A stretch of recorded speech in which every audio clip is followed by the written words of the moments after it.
श्री रामदास अठावले।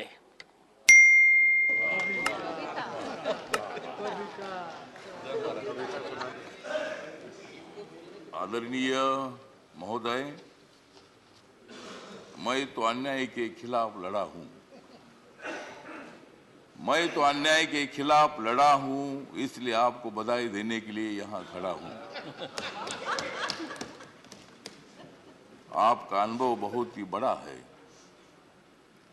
आपका अनुभव बहुत ही बड़ा है, इसलिए आपने संघर्ष का पहाड़ चढ़ा है। मेरे पार्टी का मैं हूं अकेला। मेरे पार्टी का मैं हूं अकेला, लेकिन मेरे हाथ में है संविधान का पेला। मैं हूं मेरे पार्टी का अकेला, लेकिन मेरे हाथ में है संविधान का पेला। मैं तो हूं आपका सच्चा चेला। मैं तो हूं आपका सच्चा चेला, मुझे मत छोड़ो अकेला।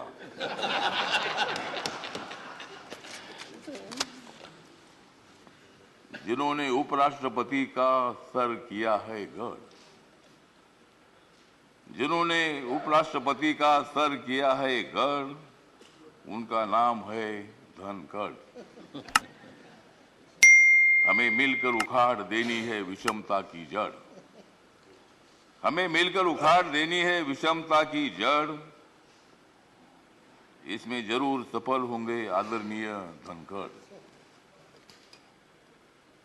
हाउस में जो सदस्य करेंगे फ्रैक्शन, हाउस में जो सदस्य करेंगे फ्रैक्शन, उनके ऊपर होनी चाहिए कड़ी एक्शन। हमें तो मजबूत करना है भारत नेशन। हमें तो मजबूत करना है भारत नेशन। हंगामा करने की हमें नहीं चाहिए फैशन। तो हमें पूरा विश्वास है कि आप बहुत बड़ा संघर्ष करते करते यहाँ पहुंचे हैं। गांव से आकर किसान के बेटे के माध्यम से आप इतने बड़े उच्च पद पर आए हैं। इसमें आपका अनुभव, आपका बहुत बड़ा संघर्ष है। बहुत बड़ा काम आपने किया है।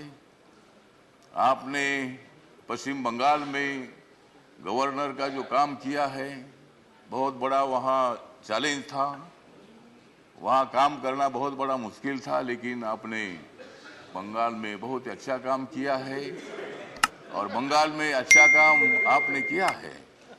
इसीलिए आपको यहाँ लाने की कोशिश जरूर हुई है। मतलब आप एक संघर्षशील नेता है।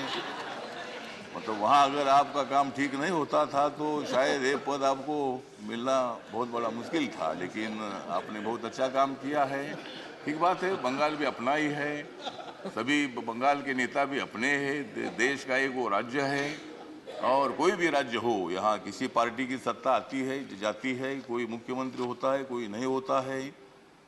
कभी हम भी मतलब 3 बार सांसद रहे लोकसभा में, और मैं शिरडी में मैं हार गया, लेकिन मैं घर में बैठा नहीं, मैं घूमता रहा। मैं कांग्रेस पार्टी के साथ रहा। कांग्रेस पार्टी के मेरे सभी दोस्त हैं, समाजवादी पार्टी के मेरे दोस्त हैं, कम्युनिस्ट पार्टी के मेरे दोस्त हैं और अभी बीजेपी के मेरे दोस्त हैं। मैं सब बीजेपी के साथ में आया हूँ और भारतीय जनता पार्टी के साथ मैं इसलिए आया हूँ कि मुझे शिरडी में हारा गया। मुझे मंत्री ने बनाया, फिर मैं उधर क्या करूं। तो इसीलिए मुझे मतलब कांग्रेस पार्टी को छोड़ना पड़ा और मैं नरेंद्र मोदी जी के नेतृत्व में सबका साथ सबका विकास दिख रहा है सारा प्रकाश।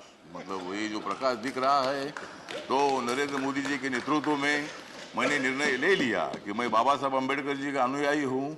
बाबा साहब अम्बेडकर जी ने सत्ता में आना चाहिए बताया है। मेरी अकेली पार्टी सत्ता में नहीं आ सकती है, किसी के साथ मिलकर ही सत्ता में आ सकता हूँ। और मेरे पार्टी का मुझे लोग पूछते हैं कि तुम्हारा पार्टी का एक भी लोकसभा में मेंबर नहीं है, तो भी आप मंत्री कैसे हैं। तो मैंने बोला आप माननीय नरेंद्र मोदी जी को जाकर पूछो, मतलब मैं कैसा मंत्री हूँ। मतलब मैं अकेला हूँ, लेकिन मेरे पार्टी के लोग पूरे देश भर में है। नॉर्थ ईस्ट में मेरी पार्टी सभी पार्टी है और मुझे बोलने का मौका तो दीजिए। मुझे मालूम है कि आप बहुत अच्छे आदमी हैं और मैं आपको, हाँ, आप मुझे हर बार बोलते थे कि हमको कविता सुनाओ। अगर आप मुझे ज़्यादा बोलने के लिए देंगे तो मैं कविता सुनाऊंगा, नहीं तो एक भी कविता नहीं सुनाऊंगा। तो ठीक बात है, तो इसीलिए मतलब कविता सुनाता भी रहूँगा। और आप एक अनुभव है तो इसीलिए अपोजिशन को भी आप मौका दीजिए, हंगामा करने के लिए मौका दीजिए, लेकिन एक आधा दिन हंगामा करने के लिए मौका दीजिए, दूसरे दिन एक्शन होना चाहिए और हाउस का काम भी मतलब चलना चाहिए। इसीलिए आप एक सर्वोच्च हाउस के आप चेयरमैन बन गए हैं। इसीलिए मैं, मेरी जो आरपीआई है, रिपब्लिकन पार्टी है, गरीबों की पार्टी है, दलितों की पार्टी है, इस पार्टी की तरफ से मैं आपके साथ हूँ। मैं हमेशा आपको साथ देता रहूँगा और आप मुझे बोलने का मौका देते रहो। जय जय भीम, जय Bharat.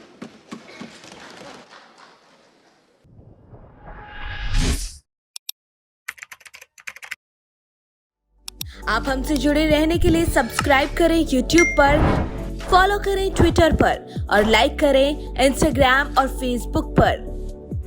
Thank you for watching cobra express news.